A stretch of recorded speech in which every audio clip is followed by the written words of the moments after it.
কত আনন্দ করছে দুজনা মিলে। এখান থেকে তো নামতেই চাইছিল না, কিন্তু তার সত্ত্বেও আমরা নামা করিয়েছি। নাহলে বাকি রাইড গুলো চড়বে কি করে, তাই না? এখানে আবার দোলনা চড়তে লেগেছে। এবার দোলনা চড়তে চড়তে তো মায়ের পড়েই গেছে, সেই ভিডিওটা দেওয়া হয়নি।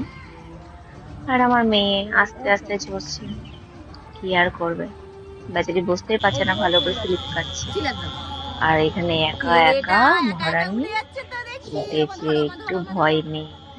বড় বড় বাচ্চারা ভয় পেয়ে যায়, কিন্তু এ ভয় পাচ্ছে না। একা একা উঠেছে, পুরোটা একা একা উঠেছে। আর এখানে আস্তে আস্তে আমরা ভয় পাচ্ছি যে পড়ে না যায়, কিন্তু ভালোভাবে উঠলো দেখলাম। এবারে স্লিপ আর চড়তে পারছে না, মানে নামতে পারছে না, স্লিপ কাটতেই পারছে না, চামড়াতে আটকে যাচ্ছে। এবার পেছন দিকে দাদা উঠেছে, উঠে আর ওদিকে মেঘ ভীষণ চমকাচ্ছিল। আমরা তাড়াহুড়ো করছিলাম বাড়ি আসার জন্য। তারপরে ব্যাস এখানে স্লিপ কাটা হয়ে গেল, আমরা বাড়ি